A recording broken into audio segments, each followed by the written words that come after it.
di awal ini. Iya, bismillahirrahmanirrahim. Assalamualaikum warahmatullahi wabarakatuh. Waalaikumsalam warahmatullahi wabarakatuh. Ya, oke, alhamdulillah kita senantiasa bersyukur pada Allah atas limpahan rahmat dan karunia-Nya pada kita semua. Semoga kita senantiasa dalam kondisi yang sehat ya. Kondisi pandemi yang seperti ini. Oke ya, hari ini jadi pertama mungkin untuk kuliah di SBMM kelas A di sini, kebetulan dengan saya ini. Kemudian yang kedua di sini jumlahnya cukup banyak ya, sehingga nanti kan kalau cukup banyak mungkin untuk pengaturan kaitannya dengan tugas dan sebagainya akan kita atur sedemikian sehingga nanti semuanya itu memiliki keterlibatan yang cukup, kemudian paling tidak ada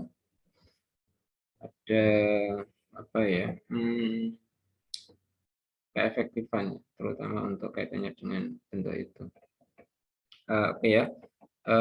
Pertama untuk mata kuliah ini jadi strategi pemecahan masalah matematika. Ini mata kuliah pilihan yang harusnya di semester 7.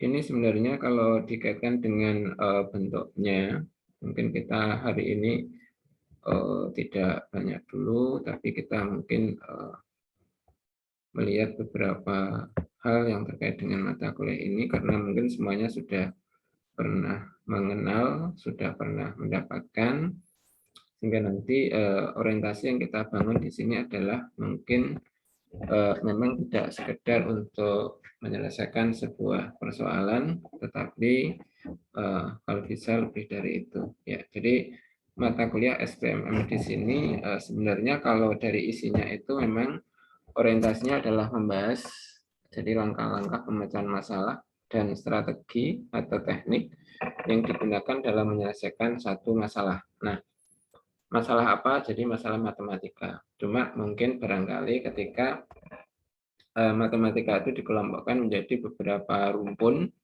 Kalau di sekolah menengah itu kan ada rumpun aljabar, geometri, bilangan, analisis, dan kombinatorik. Ya. Tapi kalau misalkan ini kan rata-rata yang di SMA.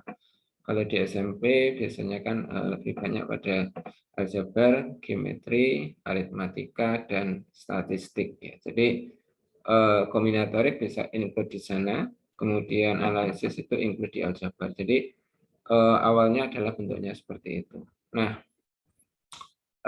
orientasi yang kita lihat di sini, kita lebih banyak memang pada bentuk strategi, ya strategi. Jadi kalau misalkan seseorang ingin memecahkan satu masalah, maka ketika berpikir saya akan menggunakan cara apa.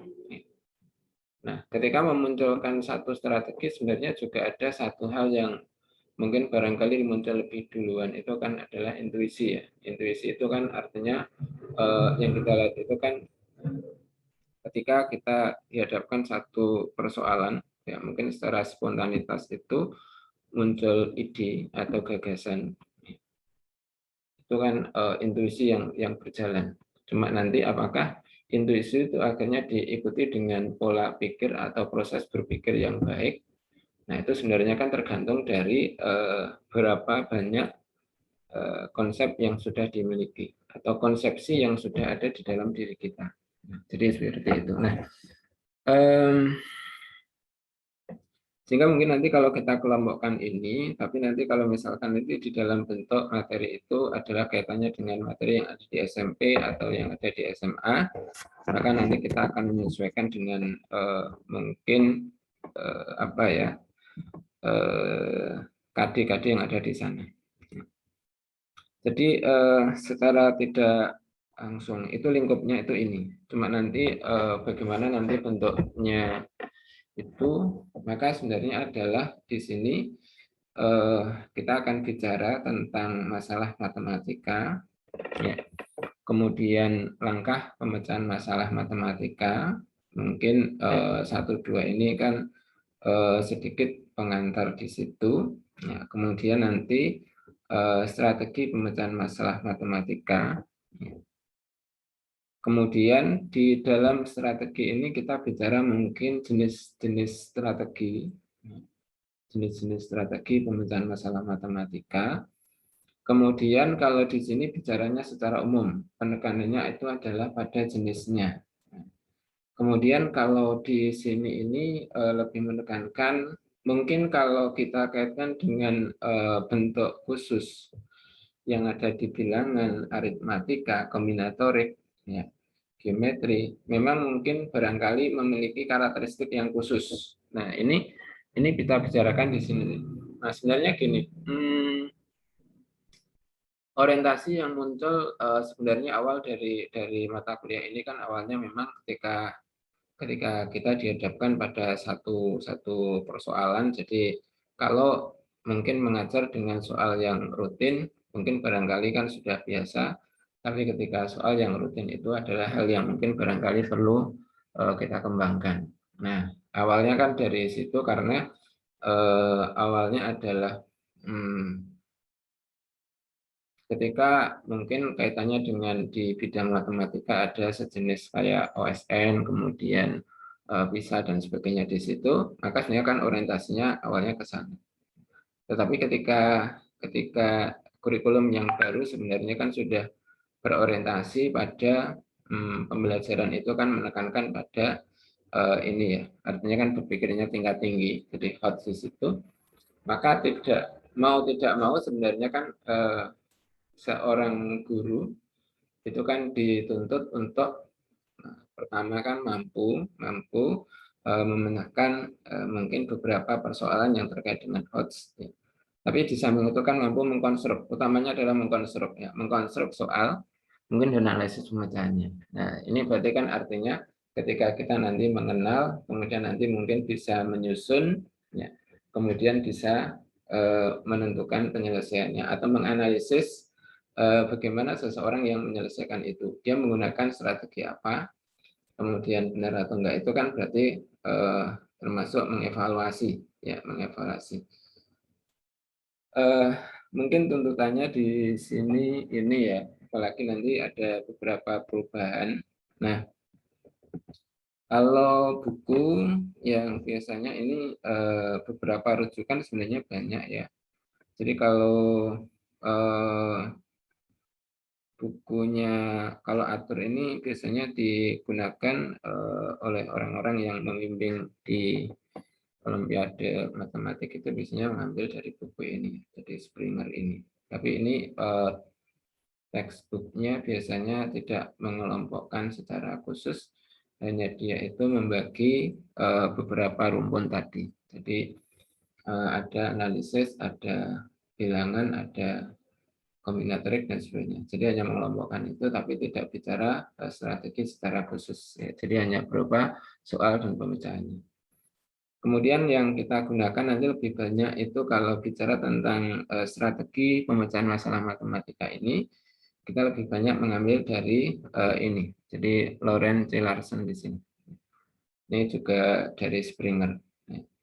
Kemudian ditambah dari ini ya, yang Siamo Kitek ini, ya mungkin yang di Jogja itu juga sudah mungkin beberapa mengeluarkan buku yang salah satunya mungkin barangkali nanti bisa kita gunakan untuk rujukan atau catatan, dan masih banyak buku yang lainnya ya. Jadi kalau katanya dengan problem solving itu sebenarnya kan banyak sekali buku-buku yang bisa digunakan. Nah, mungkin paling tidak ini hal yang mungkin barangkali bisa digunakan untuk pembelajaran kita.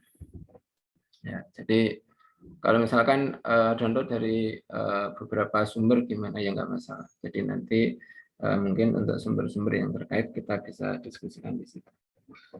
Oke, itu ya. Ini untuk materinya, referensinya. Nah, ya ini yang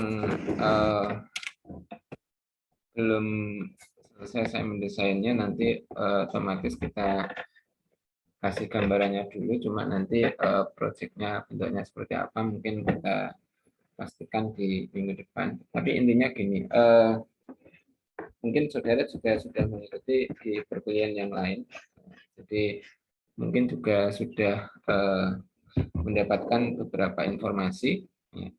Jadi kalau kemarin itu memang penilaian lebih cenderung pada UTS dan UAS, ya. Kemudian lebih menekankan pada satu hasil, ya, bukan proses.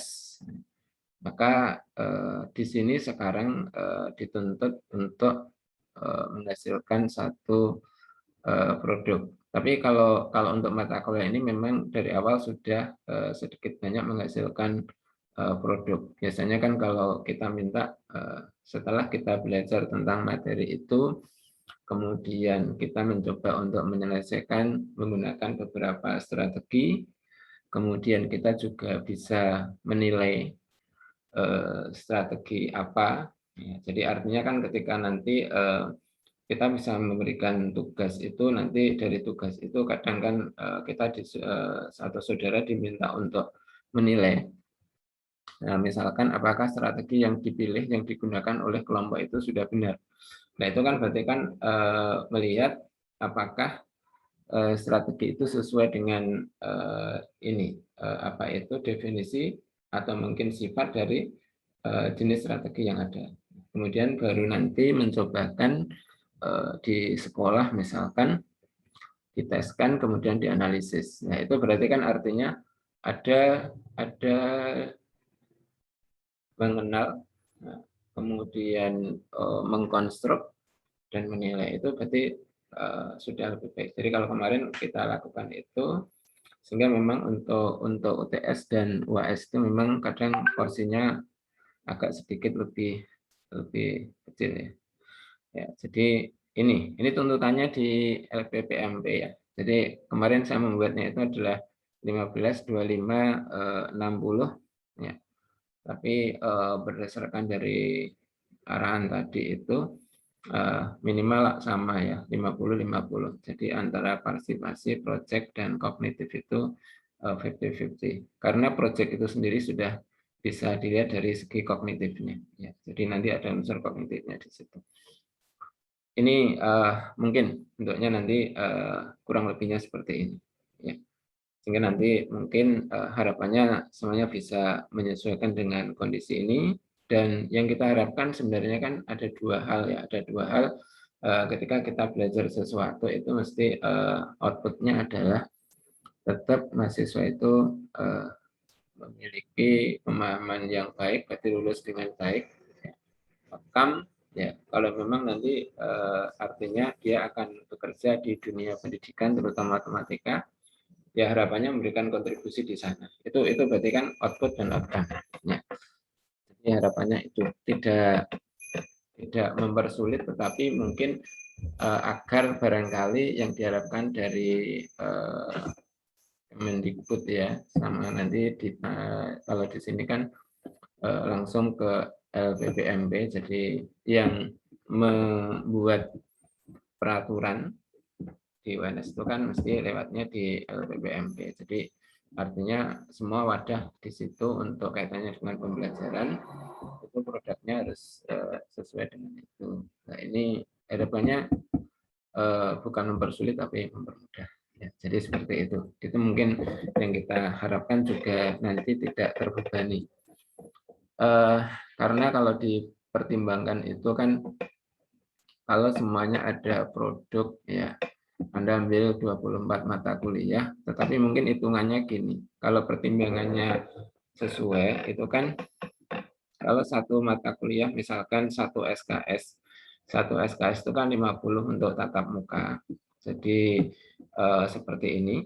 Kemudian 60 itu tugas terstruktur dan 60 menit itu tugas mandiri. Nah, berarti artinya memang kalau kita mungkin memberikan tugas ya, artinya kalau kita mengerjakan ya kita mungkin barangkali misalkan untuk pertemuan pertama kalau ada tugas itu ya kalau diakumulasi kita mengerjakan nggak boleh lebih dari kalau 2 SKS itu ya maksimal 4 jam. Ya, maksimal 4 jam. Cuma nanti kan kalau satu hari itu katakanlah ada 4 mata kuliah, kan 4 kali 4 16 sudah 16 jam ya, misalkan kan habis. Apalagi kalau ambilnya ada yang 3 SKS 24 jam, masa nggak tidur, Pak. Itu yang mungkin barangkali nanti jadi pertimbangan. Intinya mahasiswa nanti tetap bisa ada waktu istirahat, ada waktu untuk belajar, dan untuk aktivitas yang lainnya tetap tercover. Intinya gitu. Cuma kalau menunda ya itu biasanya yang jadi agak repot ya. Jadi kadang pekerjaan kan ditunda. Nilai sama ya, harapannya dari sini 4 itu 85 sampai 100. Ini saya menggunakan seinterval di sini. Ya, kurungnya siku berarti masuk kurang dari 85 sampai 80 itu 3,7 ya.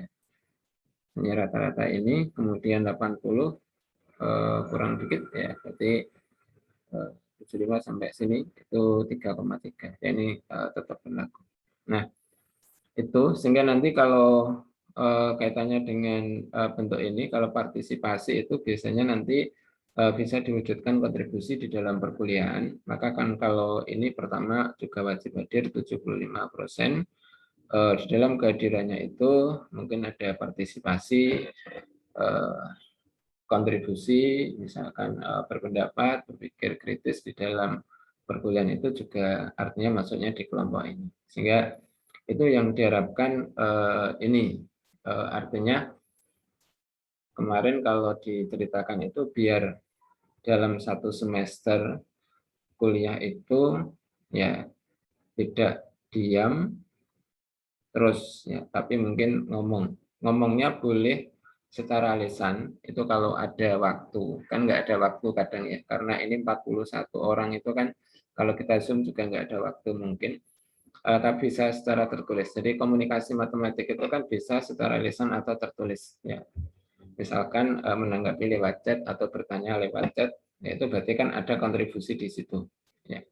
Jadi harapannya selama satu semester tidak diam menunggu ya, tetapi memberikan kontribusi di situ ya. Jadi baik secara lisan atau tulisan ya, itu dalam arti itu kan kalau proyek itu juga lisan dan tulisan. Jadi itu komunikasinya mungkin yang kita bangun itu harapannya mungkin seperti itu ya.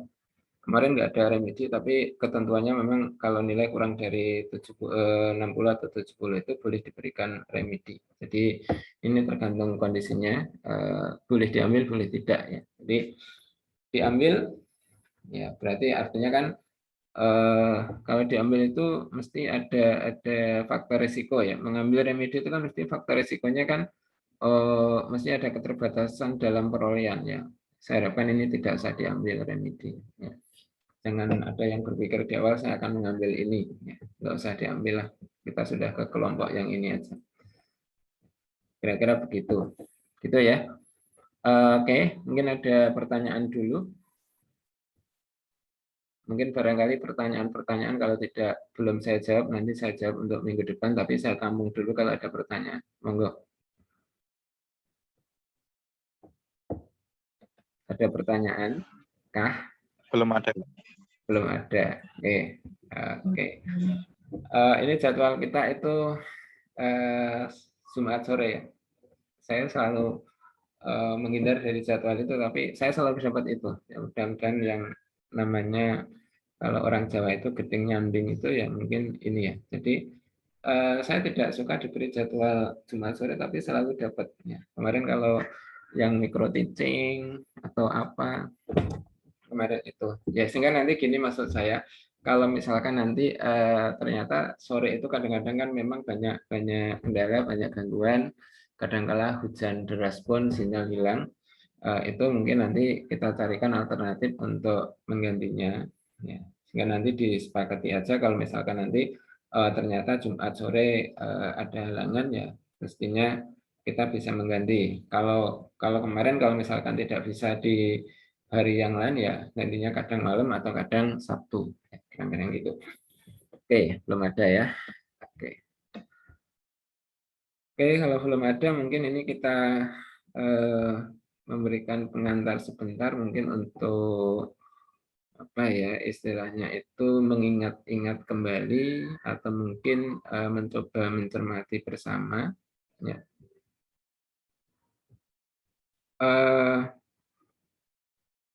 Ini ya, mungkin kalau saya klik besar betul ya, laptopnya yang agak lemot, slideshow-nya belum mau.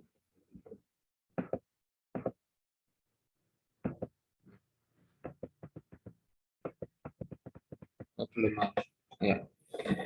Ya oke, mungkin ini tolong nanti mungkin bisa dicermati dulu. Pertama mungkin kita akan bicara sebenarnya masalah matematika apa sih, sehingga nanti kan apakah masalah itu sama dengan soal atau bagaimana, itu mungkin kita awalnya berpikir sama, misalkan oh ternyata tidak sama. Oh, berpikir tidak sama, oh ternyata sama. Nah, ini mungkin barangkali perlu ada kesepakatan dulu di sini. Saya mengambil beberapa sumber, salah satunya dari ini ya, jadi Rensner di sini ya.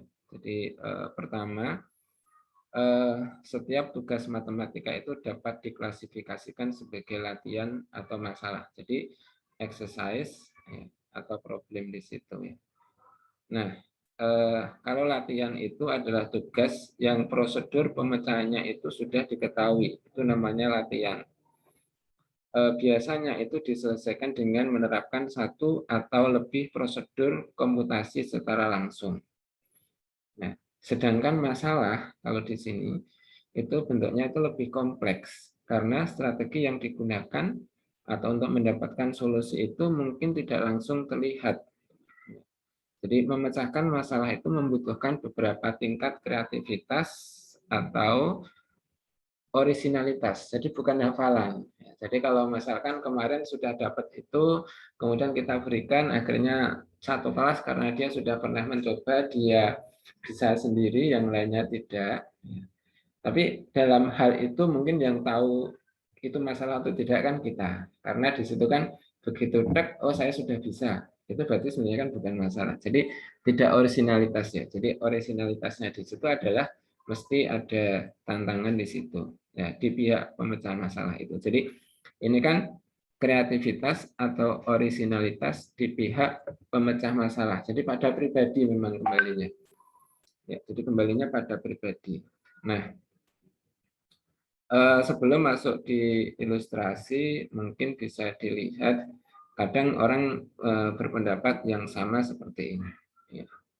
Jadi masalah dalam matematika itu satu persoalan yang tidak dapat langsung ditemukan solusinya. Ya. Suatu pertanyaan atau persoalan akan menjadi masalah jika pertanyaan itu menunjukkan adanya satu tantangan, challenge itu ya, yang tidak dapat dipecahkan. Ya, tidak dapat dipecahkan oleh suatu prosedur rutin atau di situ kan rutin prosedur yang diketahui oleh si pelaku. Jadi artinya ketika bentuknya itu sudah jelas, tahapannya itu jelas. Ya, jadi kalau misalkan tentukan titik potong persamaan garis 2x plus 3y misalkan plus 4 sama dengan 0. Dengan sumbu X misalkan. Itu kan berarti kan artinya kan ketika sudah diberikan prosedur cara untuk menentukannya itu kan berarti kan tahapannya sebenarnya sudah jelas. Tetapi ketika mungkin kita merasa bagaimana cara menemukan itu belum, nah itu sebenarnya itu menjadi satu masalah. Nah ini jadi kan artinya kalau pertanyaan itu ya atau tugas itu bahwa untuk menyelesaikan itu menunjukkan adanya suatu tantangan yang tidak dapat dipecahkan oleh suatu prosedur rutin yang sudah diketahui atau menjawab pertanyaan. Ya, sehingga kadang-kadang kan kita butuh berpikir sejenak. Nah, ketika kita ada masalah, berpikir sejenak, berhenti, berpikir, ya, kemudian memunculkan ide, kemungkinan-kemungkinan, nah itu baru dikatakan itu kan ada tantangan di situ. Ya. Tapi kalau misalkan melihat sudah langsung tahu, oh itu caranya seperti ini, itu berarti kan ada perbedaan. Maka di sini suatu masalah mungkin bagi seseorang itu bukan masalah bagi orang lain. Ya. Sehingga di sini kadang-kala kan kadang kalau di sisi lain orang mendefinisikan suatu masalah itu adalah jadi masalah matematika itu kan berarti soal matematika sebenarnya, di mana seseorang itu belum tahu prosedur yang digunakan untuk menyelesaikannya. Ya. Tetapi secara kemampuan kognitifnya, mungkin tahapan berpikirnya, dipandang mampu untuk menyelesaikan itu. Ya, dipandang mampu untuk menyelesaikan itu. Nah, itu artinya apa? Ketika kita memberikan satu persoalan, masalah kepada siswa, ya, anak siswa SMP, kemudian diberikan, Dik, tolong selesaikan soal ini. Soalnya apa? Oh, ternyata yang diberikan itu adalah soal integral. Integral, ya, yang anak SMP mungkin belum pernah mengenal konsep itu. Ya, dia nggak bisa menyelesaikan. Dia juga nggak tahu. Tapi itu sebenarnya kan bukan masalah karena sebenarnya kan secara tahapan berpikir memang dia belum sampai di situ. Nah, itu sebenarnya kan maka di situ membuat satu persoalan itu maka pertimbangannya adalah pertama pure mungkin barangkali dia belum pernah mengenal soal itu. Kemudian yang kedua harapannya adalah dia memang mampu dengan menggunakan pengetahuan yang dimilikinya itu. Nah, itu harapannya begitu. Gitu ya. Ini kita belajar bersama, nanti kalau ada sesuatu bisa dikoreksi bareng-bareng. Nah, misalkan saya memberikan satu ilustrasi ini ilustrasi. Misalkan ada 12 koin, itu sebanyak 200 rupiah, itu ada 12, kemudian 7 koin 500 rupiah, dan 4 koin 1000 rupiah. Nah, ini bukan koin Indonesia ya, karena 1000 rupiah kan nggak ada koinnya. Nah, cuma di sini ketika pertanyaannya ada berapa koin, berapa nilai total koin, kemudian himpunan koin mana yang memiliki nilai terbesar. Ya, ini set itu himpunan ya, himpunan 200 rupiah, 500 rupiah, atau 1000 rupiah. Nah, sebenarnya kan kalau 1, 2, 3 itu, maka akan masuk di soal latihan. Tetapi ketika kita sudah mulai berapa banyak jumlah uang yang berbeda yang dapat dibuat untuk menggunakan satu atau lebih koin dari koleksi ini. Nah, berapa banyak kombinasi berbeda dari satu atau lebih koin yang dapat dibuat dari koleksi ini. Ini kan sudah mulai orang itu mencoba untuk misalkan menggabung-gabungkan, ya. Mungkin barangkali untuk menemukan ide itu kan dia akan juga membuat pola dulu. Ya. Nah, ini katakan itu masalah. Jadi artinya secara prosedur mungkin barangkali belum ada prosedurnya.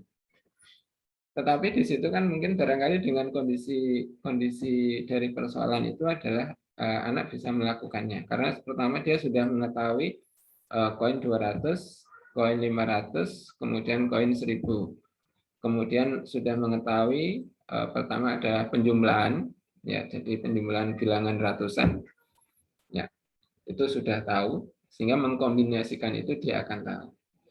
Nah, kemudian ketika itu ada 12, 7, 4, ya.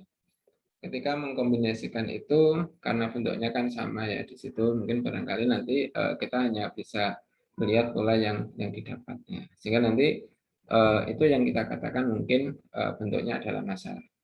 Jadi membuat soal agar menjadi masalah itu, ya itu kan berarti sedikit berbeda. Jadi kalau soal ujian itu, ya bisa saja di situ memang tujuannya kan untuk mengetahui sejauh mana dia memahami konsep itu. Nah, maka dikatakan bisa saja di situ adalah soal latihan, karena untuk ujian itu kan karena untuk mencapai tujuan pembelajaran itu kan tergantung dari tujuan pembelajarannya.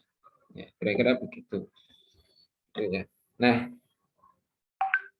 Kalau mungkin nanti gini, ketika nanti kita dihadapkan pada beberapa jenis itu kan gini. Ketika ada yang memberikan satu definisi yang mungkin sedikit bentuknya agak berbeda, tapi tolong nanti bisa dicek apakah itu memiliki makna yang sama atau enggak. Sehingga kalau misalkan ditambahkan itu ini. Jadi ini saya mengambil dari yang pertama tadi, ya. Sehingga kalau misalkan nanti pada suatu saat itu apakah ini termasuk masalah atau hanya latihan. Jadi kalau masalah nanti akan kita kelompokkan juga mungkin beberapa bentuk sehingga nanti kita melihat itu nanti posisinya di mana. Nah, ini kita beri gambaran itu kan gini.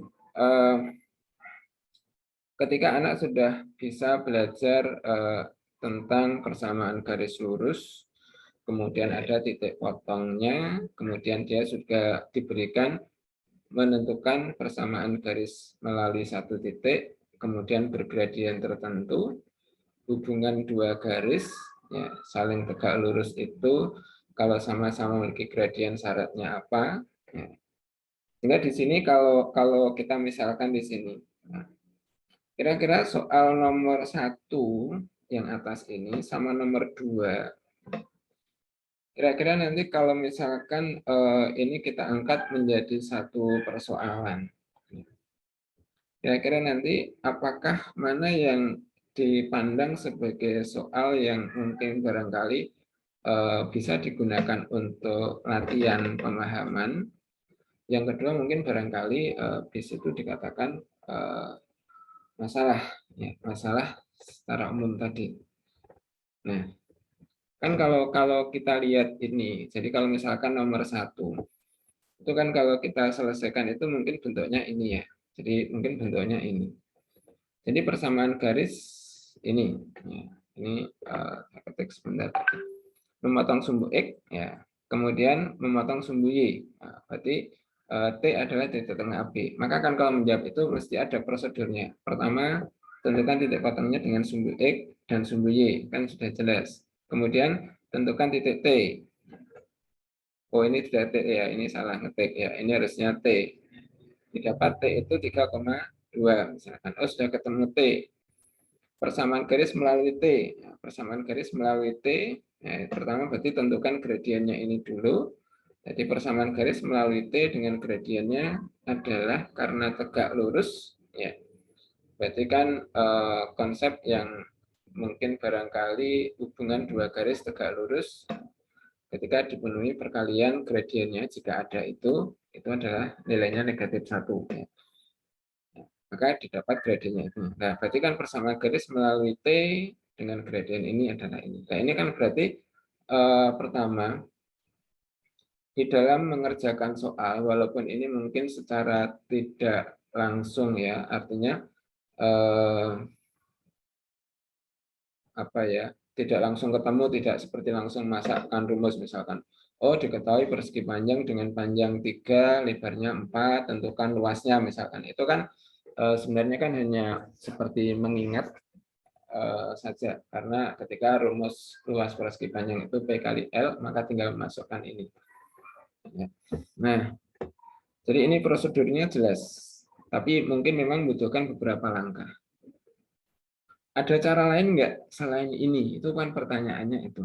Ada cara lain enggak selain ini ketika kita menyelesaikan soal itu?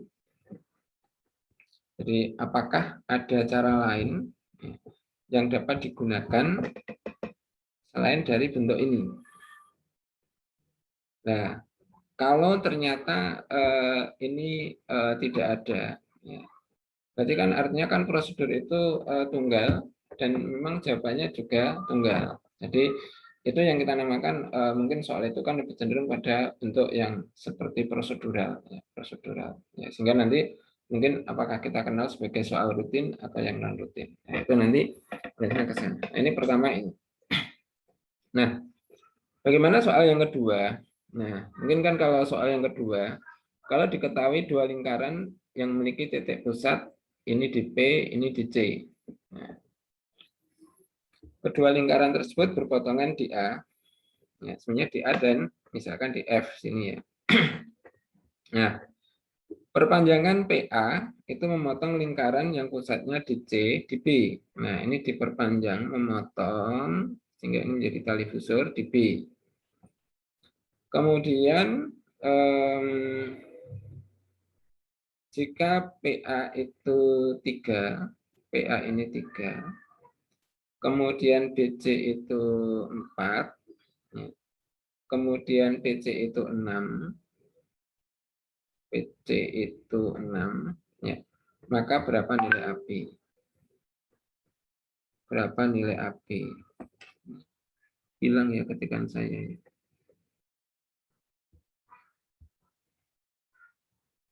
Hilang. Tapi enggak apa-apa. Oke, nanti kita lihatkan sebentar beberapa cara di sini.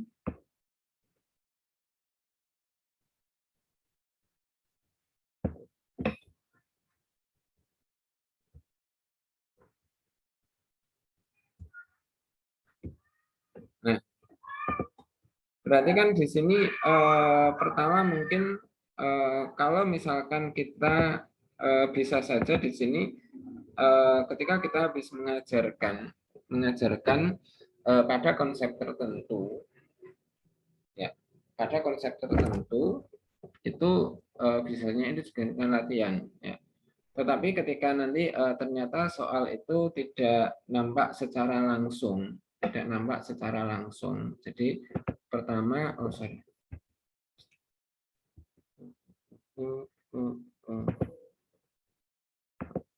Jadi pertama ini enggak ada, saya tarik di sini, ini juga enggak ada.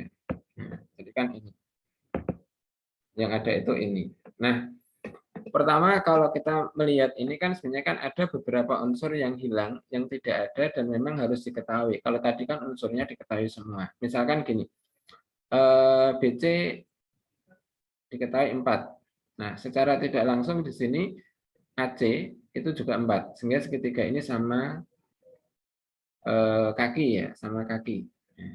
Kemudian di situ yang kita lihat ketika misalkan PC 6. Nah, PC 6. Nah, ketika PC 6 itu, maka kan sebenarnya kita bisa menempatkan kalau titik potongnya di sini adalah titik D. Oh, titik D. Ya. Maka di situ kan kita bisa melihat kalau CD itu adalah 4. Ya, sehingga PD itu 2.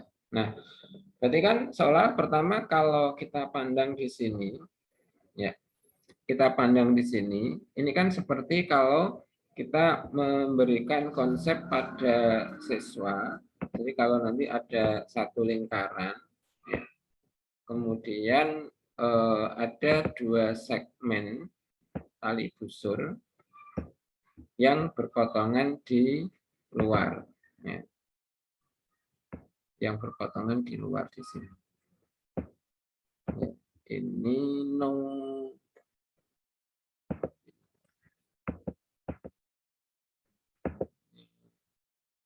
saya belum bisa menggunakan apa itu, screen-nya masih error ya. Jadi ini. Nah, maka di sini kan ketika ini titik P, ini titik D, misalkan ini titik C, ini titik P, ini titik A, ini titik B. Ya, kan ketika kita sudah belajar tentang kesebangunan kuasa situ pada lingkaran itu kan berlaku kalau PD kali PC sama dengan PA kali PB. Nah, berarti kalau seperti itu anak bisa menyelesaikannya, bentuknya adalah ini. Oh, ternyata didapat AP itu adalah 11/3. Ya, karena ini X-nya. PA itu 2, 3 ya, 3. Ini X, ya, berarti kan 3 kali 3 plus X. Kemudian ini 2, nah ini bukan sampai C, tetapi kan harus sampai titik E. Jadi kalau ini diteruskan, maka kan sebenarnya kan konsep yang diberikan itu kan harus memunculkan sampai di sini. Nah, Nah, ini kan artinya membutuhkan pemikiran anak untuk sampai ke sini. Nah, ini ada titik E di sini misalkan. Itu kan berarti butuh tambahan yang tidak terlihat di dalam satu persoalan. Nah, jadi yang kita lihat itu yang kita nampakkan kan ini. Oh, tidak nampak di sini. Nah, berarti kita nampakkan. Nah, itu berarti kan artinya ada hal yang sebenarnya di dalam soal itu enggak ada, tetapi harus kita adakan, kita munculkan. Ya, dari mana? Ternyata menggunakan konsep yang sudah ada ini. Baru bisa memasukkan rumus ini.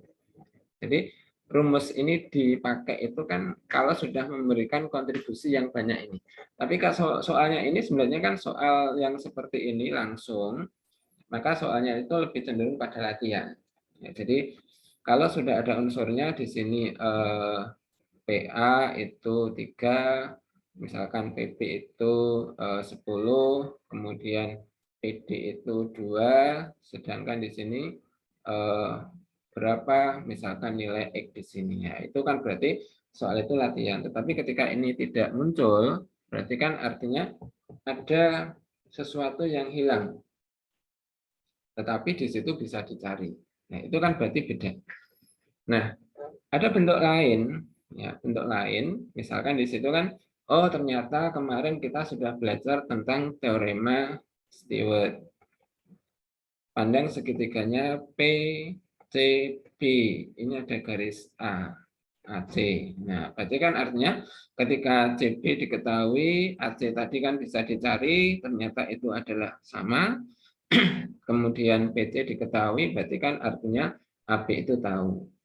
AB itu tahu. Nah, atau misalkan cara lain itu yang digunakan apa? Oh, kalau PCB itu tahu, PCB itu tahu, panjangnya PC tahu, CB tahu, PB tahu, itu kan berarti luasnya tahu. Kemudian PC tahu, AC tahu, PA tahu, luasnya ini tahu. Nah, berarti kan artinya sebenarnya luas ini kan bisa diambil dari luas segitiga ini dikurangi ini yang kecil, APC. Nah, kalau misalkan oh ternyata dikurangi itu kita dapatkan luas ini. Nah, ini luasnya tahu. Kalau luasnya tahu berarti kan satu sisi yang belum tahu bisa dihitung. Nah, itu berarti artinya satu persoalan itu ternyata memiliki beberapa kemungkinan. Tergantung seseorang itu akan menggunakan konsep mana yang pernah dia miliki. Ya, yang pernah dia miliki. Nah, kemudian di satu sisi soal itu ternyata pertama tidak secara langsung bisa dimasukkan rumus. Nah, itu berarti kan ada satu tantangan di situ. Nah, sehingga mungkin barangkali saudara bisa membedakan seperti itu tadi, apakah perbedaannya antara soal nomor 1 dan nomor 2. Jadi sehingga nanti kan di dalam meng-create satu soal itu ya kita mungkin barangkali bisa membedakan itu. Oke, gitu ya. Nanti ada mungkin gambarannya seperti itu. Nah, ini saya mengambil dari miliknya Fong. Fong itu kadang kalau digunakan rujukan itu biasanya lebih pada open ended, ya open ended. Tapi kalau di bukunya ini dikutip di bukunya kitab itu dia menggunakan ini juga. Jadi ada Fong sendiri biasanya kalau yang bicara tentang soal open ended biasanya jadi citasi ya di situ ya. Ya. Oke. Nah, ini pengelompokannya secara umum tentang tugas matematik. Ya. Jadi artinya di sini kan persoalan matematika atau penugasan matematika itu sebenarnya dikelompokkan menjadi 2. Jadi persoalan matematika itu secara umum dikelompokkan menjadi 2. Yang pertama, jadi exercise di sini adalah soal yang rutin.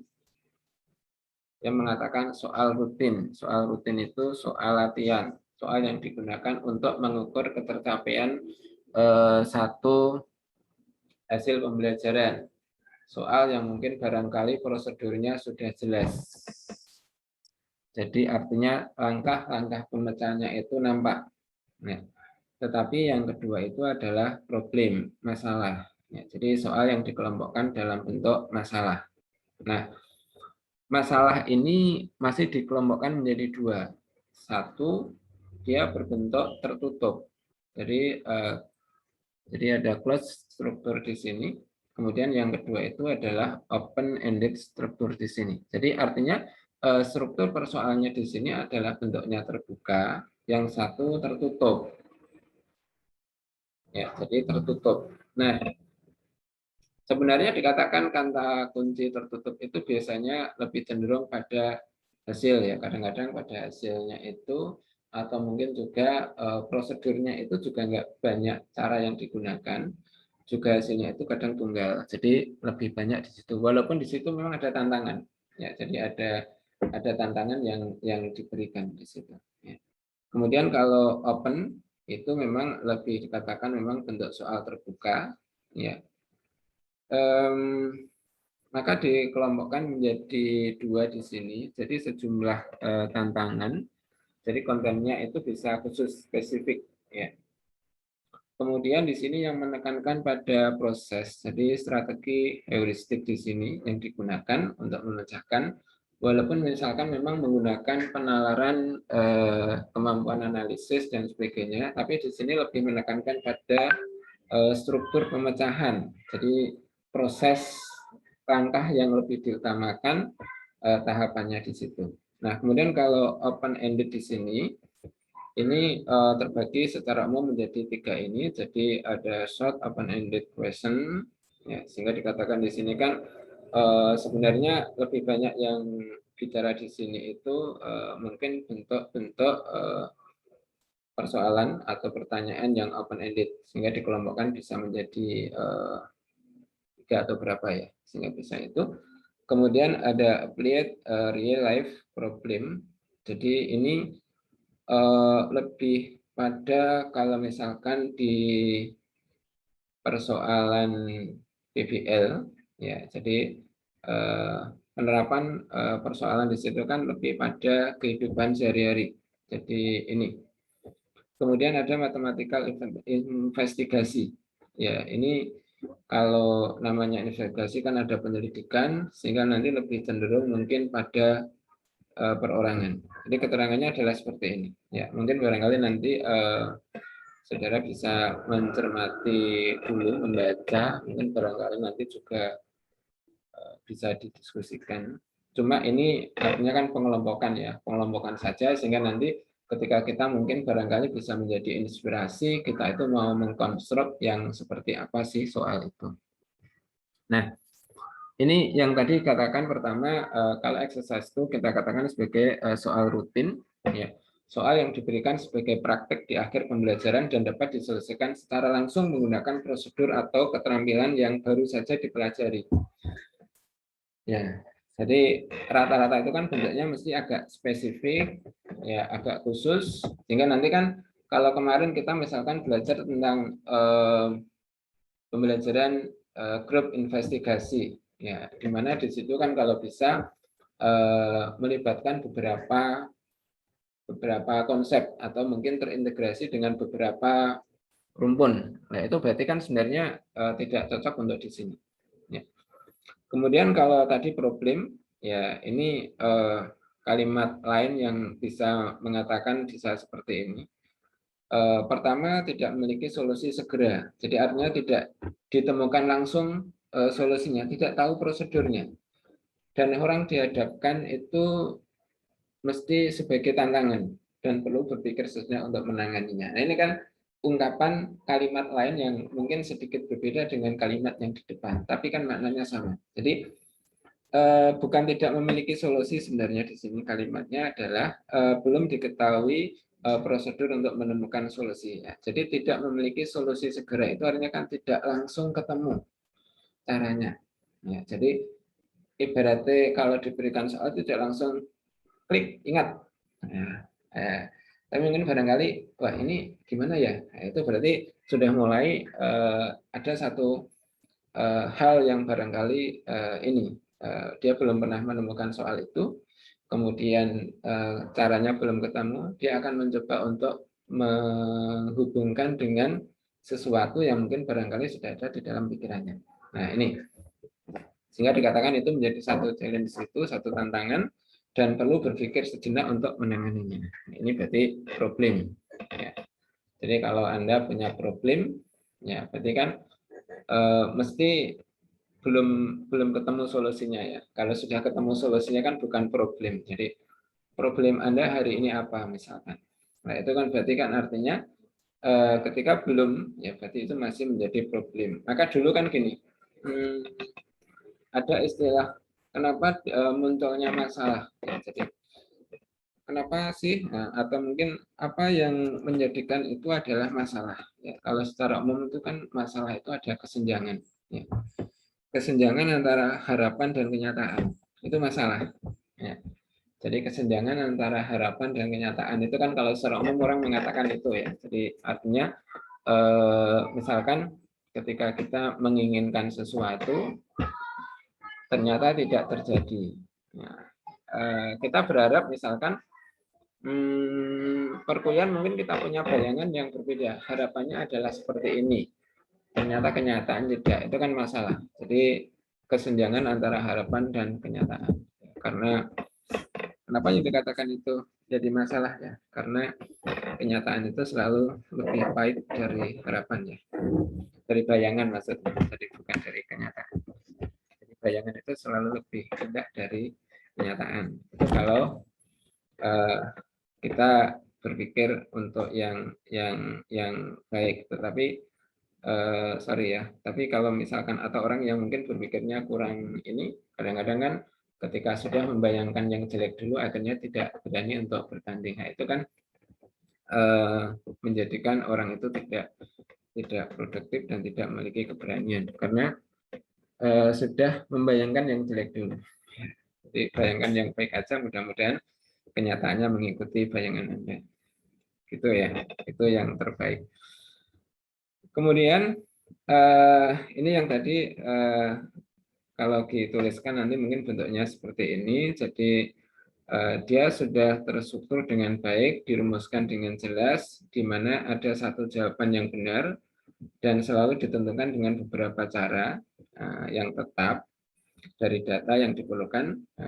Yang situasi diberikan di sini ya, yang diberikan dalam situasi masalah. Jadi sebenarnya kan di sini mungkin ada satu jawaban, kemudian bisa ditentukan di sini dengan beberapa cara yang tetap dari data yang diberikan di dalam masalah itu, dari yang diketahui. Nah, ini namanya persoalan tertutup. Ya. Jadi bisa saja di situ adalah satu tantangan, walaupun rangka rutin khusus itu ada. Ya, jadi ini dikatakan itu. Bisa nggak dikatakan untuk pemikiran yang produktif? Ya bisa di sini. Jadi untuk memecahkan masalah ini, pemecahan kadang membutuhkan pemikiran yang produktif daripada mengingat dan harus menghasilkan beberapa keterampilan proses atau beberapa langkah penting. Jadi kalau matematik itu berarti produktivitasnya itu ya mungkin model atau mungkin tahapan atau mungkin langkah. Ketika misalkan saudara pernah misalkan di situ mencoba menyelesaikan satu persoalan ya, yang memang itu pure adalah dengan cara Anda sendiri dan berbeda dengan cara orang lain. Atau misalkan pada saat hari ini saya misalkan menjelaskan cara tertentu, Anda tidak sepakat itu, ternyata Anda mendapatkan cara lain yang berbeda dan itu benar. Ya, berarti kan itu yang namanya produktif. Jadi menemukan tambahan cara untuk menyelesaikan itu berarti kan produktif. Jadi ada produk yang didapatkan itu. Seringkali didapatkan di situ ya, seringkali didapatkan itu kalau dulu misalkan kita belajar dasmat tentang himpunan. Dalam buku itu kadang membuktikan satu persoalan himpunan itu banyak langkah yang didapat. Ya. Tetapi misalkan kita menemukan ternyata cukup 2 langkah selesai. Boleh enggak? Asal di situ 2 langkah itu adalah pertama tidak memunculkan kontradiksi, kemudian yang kedua itu tahapannya sudah jelas semua, ya boleh, nggak ada masalah. Nah, itu berarti kan ada tantangan ya. Jadi tantangan itu adalah mungkin barangkali kita bisa menghasilkan satu produk pemikiran itu, walaupun persoalannya sama. Ya, jadi walaupun persoalannya sama, mungkin kita bisa memberikan kontribusi tentang produk cara pemecahan. Itu menjadi apa ya, pengalaman yang menarik saya pikir ya. Mungkin kita bisa menginventaris pengalaman-pengalaman kita selama ini. Ini hanya beberapa nanti bentuknya, sehingga nanti kalau kita katakan di sini sejumlah tantangan di sini, jadi challenge di sini itu kan kalau kemarin sedikit banyak saya juga belum mencoba menerapkan, belum pernah menerapkan, tapi sudah pernah membaca itu kan. Sekarang kan ada STEM ya, STEM dan STEAM. Ya. Ketika termasuk yang mungkin beberapa itu ada kesamaannya. Cuma di situ kan ketika kita berikan sejumlah tantangan kepada siswa. Jadi soal itu diharapkan itu adalah menantang. Kemudian menantang itu bermakna baru dikaitkan dengan konsep-konsep yang dimiliki.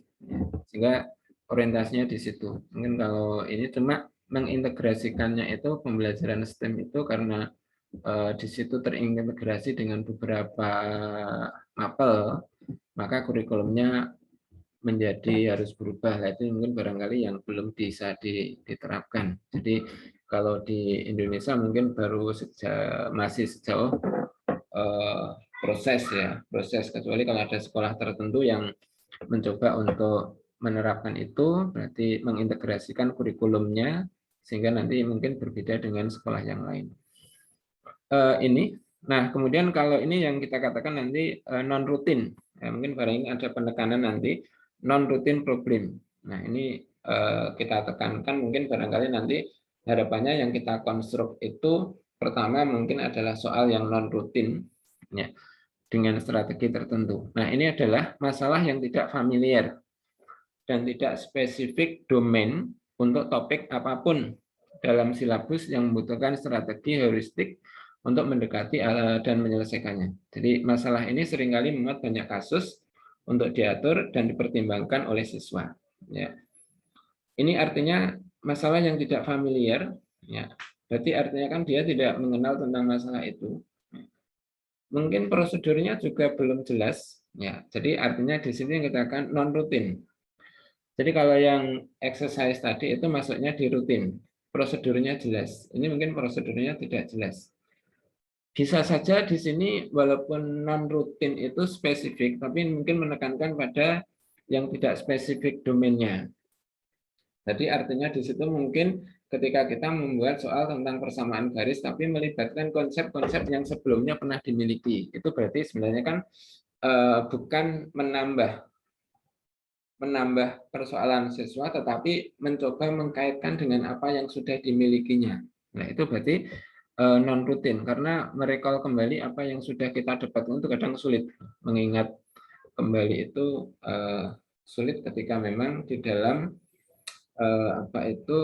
penyimpanan kita mungkin tidak baik. Jadi kadang saya mengingat tentang sesuatu itu sulit, tetapi harus ada pemicu. Ya, pemicu. Nah, ini non rutin. Ya, mungkin barangkali kita bisa mengelompokkan tadi soal yang rutin. Ya, ini rutin nomor 1, ini yang non rutin. Ya, jadi kalau yang kita katakan rutin dan non rutin mesti ada perbedaannya. Maka nanti Anda bisa membedakan mana yang rutin dan mana yang tidak rutin. Nah, kalau open-ended problem, ya di sini masalah yang tidak memiliki rumusan yang jelas karena ada data atau asumsi yang hilang. Ini gini, bisa saja dilakukan dengan bentuk yang ini. Jadi ada data atau ada asumsi yang hilang, sehingga akhirnya menimbulkan beberapa variasi atau beberapa kemungkinan. Dan tidak ada prosedur tetap yang menjamin solusi yang tepat. Nah, artinya di situ mungkin bisa saja akhirnya menghasilkan banyak jawaban. Dan jawabannya itu semuanya benar. Nah, itu berarti orientasinya di situ. Nah, ini termasuk masalah dunia nyata Jadi terapan dalam dunia nyata maksudnya penyelidikan matematika dari investigasi matematik dan pertanyaan terbuka. Jadi ada 3 tadi. Jadi dikelompokkan kalau misalkan nanti terkait dengan soal cerita atau mungkin artinya masalah yang otentik dari dunia nyata di situ. Sebenarnya kalau otentik itu ada di dalam kehidupan siswa atau mungkin penyelidikan matematik itu sendiri, karena penyelidikan matematik itu kan sejauh mana kita bisa menjangkau itu kedalamannya itu kan setiap orang berbeda. Itu bisa dikatakan ini investigasi matematik atau sekedar pertanyaan yang terbuka. Nah, di sini kalau pertanyaan terbuka itu kan lebih cenderung dipahami di sini yang seringkali kita gunakan itu intinya pertama gini, ada 3, ada 2, dikelompokkan 2 dulu. Pertama, ketika kita membuat soal, jawabannya banyak atau jawabannya tunggal, caranya banyak. Itu yang kita makan open ended ya. Jadi open ended question di situ ya. Jadi apakah caranya yang kita buat banyak, berarti yang open, atau hasilnya yang banyak. Nah, kadang ini memang mewakili dari sejumlah pertanyaan. Misalkan ketika kita mengatakan, tolong berikan 5 balok, ya misalkan, yang memiliki volume katakanlah 50 cm3. Ya. Maka kan setiap orang bisa memberikan ukuran yang berbeda-beda. Tapi misalkan nanti pada sisi lain seperti soal tadi diberikan tentukan misalkan panjang api. Nah, panjang apinya sama sih 11 akar 11/3, tapi kan mungkin cara yang digunakan itu banyak. Nah, itu barangkali yang kita masukkan di bentuk ini. Tetapi kalau secara umum ini open ended itu rumusannya di sini karena ada data atau asumsi yang ini itu harapannya gini. Ketika kita mendapatkan satu soal, ternyata akhirnya memberikan satu variasi yang banyak, beberapa kemungkinan. Itu kan berarti kan ada sesuatu yang kita hilangkan agar mereka itu berpikir untuk kemungkinan-kemungkinan itu. Nah, itu arahnya seperti itu. Ya, jadi tidak harus plug begitu, atau tidak harus langsung ini. Nah, nanti pertanyaannya itu apakah nanti ketika Anda belajar di evaluasi pembelajaran, ketika nanti konstruksi soal, nah, Pak, apakah soal itu yang seperti itu tidak ambigu misalkan? Itu nanti tolong dicek kata ambigu di situ yang seperti apa. Oke ya. Jadi nanti orientasinya adalah seperti itu.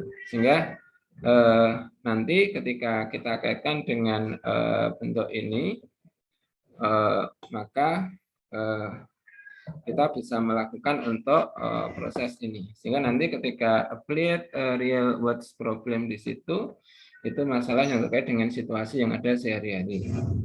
Kemudian kalau matematika investigasi, itu kegiatannya yang terbuka, karena di sini siswa itu mengeksplor dan memperluas suatu karya matematika murni untuk kepentingan sendiri. Jadi kalau matematika investigasi itu kan kemarin kalau misalkan pernah belajar di ini ya, pembelajaran matematika inovatif itu kan salah satunya kan bagaimana siswa itu akhirnya bisa menetapkan tujuannya, apa yang harus digali, itu semuanya akan muncul di situ. Nah, itu mungkin untuk pengantar di hari ini. Nanti untuk ini mungkin saya kirimkan untuk dibaca-baca, tapi sekaligus juga nanti mungkin barangkali ada persoalan-persoalan yang ingin disampaikan. Artinya kan mungkin ketika kita menyampaikan sesuatu ini kan barangkali kan ada persepsi yang berbeda, atau mungkin kita membaca ternyata ada persepsi yang perlu kita samakan, barangkali masih ada perbedaan, itu kita diskusikan maksudnya. Ya, kira-kira seperti itu. Oke, mungkin hari ini kita ini dulu, nggak banyak-banyak dulu, tapi ini nanti saya berikan untuk direnungkan. Kemudian nanti mungkin minggu depan kita sudah paling tidak mengingat ini dengan beberapa contoh persoalan. kemudian nanti kita masuk pada pemecahan masalah. Ada banyak cara, tapi mungkin kita kenalkan nanti salah satunya adalah kuliah. Itu mungkin silakan kalau ada pertanyaan dulu, monggo. Oke. Saya Pak. Sunus. Oke, Sunus. Saya mau bertanya mengenai ujian UTS maupun UAS. Itu kita ujiannya itu membahas materi secara teoritis atau kita mengerjakan soal sudah di klasifikasi tersebut. Oh gitu. Oke. Satu Pak pertanyaan ini. Yunus satu. Yang lainnya ada pertanyaan lagi? Tak Tambun. Hanya Yunus yang bertanya. Yang lainnya ada pertanyaan? Nggak ada ya. Oke. Nggak ada ya. Begini, Mas Yunus ya. Jadi pertama nanti untuk UTS dan US-nya itu apakah kita nanti diberikan satu persoalan, kemudian kita nanti akan mengerjakannya. Nah, kemudian di situ soalnya misalkan satu tantangan, padahal ini kan matematika SPM itu kan materinya banyak banget ya. Kalau misalkan dilihat dari materinya karena ada rumun aritmatika, kemudian geometri, kemudian ini dan seterusnya. Bagaimana bentuk ujiannya? Nah, itu mungkin memang jadi pertanyaan semua. Mungkin barangkali yang ada di sini tadi juga punya pertanyaan yang sama tapi belum ditanyakan. Sebenarnya gini. Jadi nanti kalau misalkan nanti kita memberikan ujian itu artinya ketika misalkan nanti kita belajar tentang strategi pemecahan masalah. Ya. Ketika nanti Larson itu bisa mengelompokkan menjadi 12 misalkan itu ya. Nah, kemudian nanti artinya kan kita mengenalkan masing-masing itu dengan baik. Ya, masing-masing itu dengan baik. Nah, mungkin di masing-masing itu kan kita berikan contoh soal dan cara strategi pemecahannya. Nah, mungkin yang pertama nanti ketika memang pola itu sudah ada, ya berarti nanti artinya kita akan meminta misalkan mahasiswa itu mencoba pola yang ada di situ. Ya, jadi ada persoalan misalkan gunakan misalkan strategi apa yang cocok untuk itu. Nah, berarti kan artinya di situ mungkin tipikal soalnya juga tidak jauh berbeda dengan tipe-tipe soal yang ada di situ. Itu orientasinya itu. Karena nanti kan ketika kita berikan satu problem ya namanya membutuhkan waktu mungkin barangkali ya tidak cukup waktunya misalkan itu. Tapi dengan kondisi itu kita harapkan mungkin tidak pure itu masalah, ya. Tetapi mungkin kita sedikit mesti ada yang memang tujuannya adalah exercise, jadi latihan di situ. Gitu. Atau yang kedua nanti gini, kemarin bentuk yang saya buat itu ada dua, jadi ada dua itu gini. Kalau kemarin kelasnya sih nggak banyak, jadi saya lebih leluasa. Jadi lebih leluasa itu gini. Ketika saya memberikan tugas pada beberapa kelompok untuk membuat satu soal, kemudian soal-soal itu termasuk nanti menentukan itu jenisnya. Yang dikonstruk itu misalkan, oke, Anda kelompokkan apakah itu rutin, non-rutin, kemudian nanti open-ended atau close. Misalkan saya minta mengelompokkan itu dulu. Kemudian tentukan juga jenis strategi yang Anda gunakan. Nah, kemudian setiap kelompok itu kan akhirnya membuat dan mengumpulkan. Ya, mengumpulkan akhirnya dari pekerjaan itu kita share.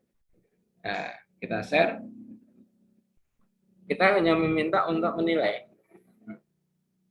apakah yang dilakukan oleh kelompok ini itu, misalkan saya keluarkan satu soal yang mungkin sudah dikerjakan oleh kelompok yang lain, coba nilai apakah pekerjaan yang dilakukan ini itu sudah benar atau belum.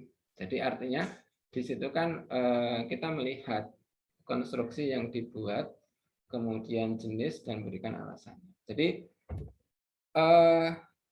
penekannya itu mungkin barangkali kan penggunaan sama untuk mengkonstruk dan menilai. Jadi ke situ Mas. Jadi orientasinya di sana. Mungkin itu gambaran umumnya gitu. Kemiut. Baik, Pak. Ya, itu ya. Jadi artinya jadi kalau nanti kita berikan beberapa contoh, misalkan di geometri yang seperti ini, tapi kan mungkin barangkali kalau nanti semuanya diminta untuk mengingat itu, barangkali juga nanti pekerjaan berat. Tetapi yang kita fokuskan di situ kan mesti tentang mengenal strategi, kemudian bisa mengkonstruk, kemudian bisa mengevaluasi. Jadi itu saya pikir yang lebih baik. Tapi kalau pengembangan pemecahan masalah itu kan nanti perlu mungkin dimasukkan di mapel-mapel yang lainnya. Mungkin barangkali gitu. Gitu ya, Mas Yunus ya. Nanti teknisnya juga kita sampaikan sebelum ujian juga. Baik, Pak. Oke, gitu. So, hari ini terima kasih atas waktunya. Mungkin untuk minggu depan kita bisa lebih optimal menggunakan waktu yang ada. Jadi kalau 15.10 itu sholat asar, itu 15.02. Sehingga nanti kalau mesti kita mulai setelah sholat aja, sholat dulu baru kita kuliah. Sehingga nanti harapannya kalau misalkan itu 100 menit ya pukul 17 itu sudah selesai. Jadi kira-kira begitu. Oke, terima kasih. Kalau ada salahnya mohon maaf. Semuanya sudah presensi di OJW ya? Sudah ya? Sudah. Sudah, Pak. Oke, Oke. Nanti untuk SPADA saya sampaikan mungkin passwordnya besok untuk pertemuan yang kedua. Jadi nanti kita bisa mulai menggunakan SPADA sebagai fasilitas yang kaitannya dengan mungkin saya menginginkan Anda berpendapat ya nanti mungkin bisa dimasukkan di situ. Gitu aja mungkin hari ini. Mohon maaf kalau ada yang salah. Assalamualaikum warahmatullahi wabarakatuh.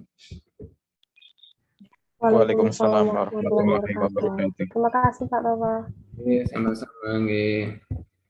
Laptopnya agak error nih. Stop nggak bisa ini.